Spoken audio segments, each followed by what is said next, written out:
كي ندعو إلى الله لننشر الخير في الكون الذي حار ونرسل.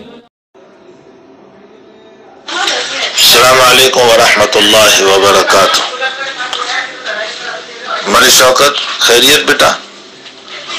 جی، قاری ارشاد کے انتقال کا پتہ چلا مجھے. یہاں بہت ہی غمگین ہوا میں، بہت غم ہوا، مجھے بہت صدمہ ہوا.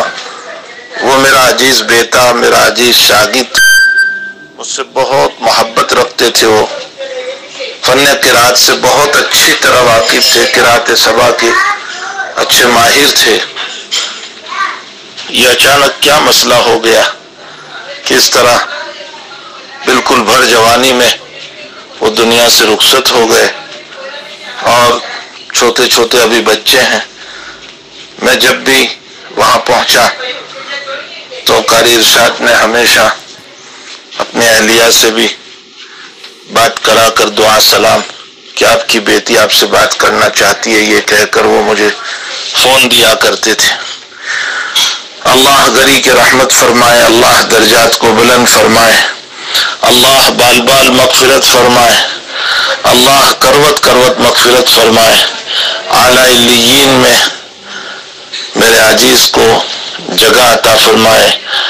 اے اللہ، تو معاصی سے مغفرت فرما دے، حسنات کو قبول فرما لے، اور قرآنی خدمات کو اے اللہ قبول فرما لے.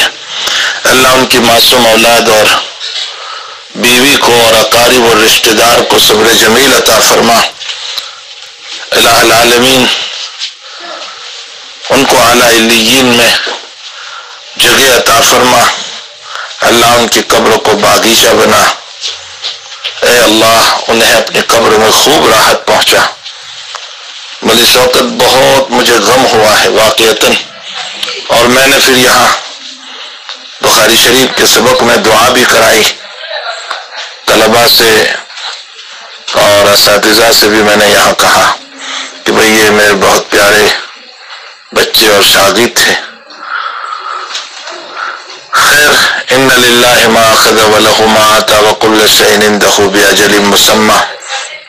ہر ایک عمر کو لے کر آتا ہے، اور اس عمر کے اندر اللہ تعالیٰ کا بلاوا آ جاتا ہے. جب عمر پوری ہوتی ہے، لا یستاخرون ساعۃ ولا یستقدمون، نہ ایک منٹ آگے نہ ایک منٹ پیچھے موت کو ہم ٹال سکتے ہیں.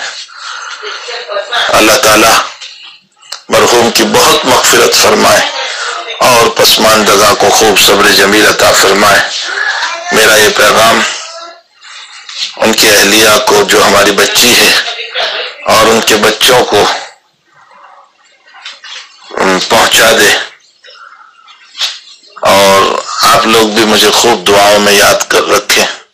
میں بھی بہت دعاؤں کا محتاج ہوں، اور ہر وقت اپنی دعاؤں میں یاد کرتے رہیں، اور ساتھیوں کو سلام عرض کر دیں.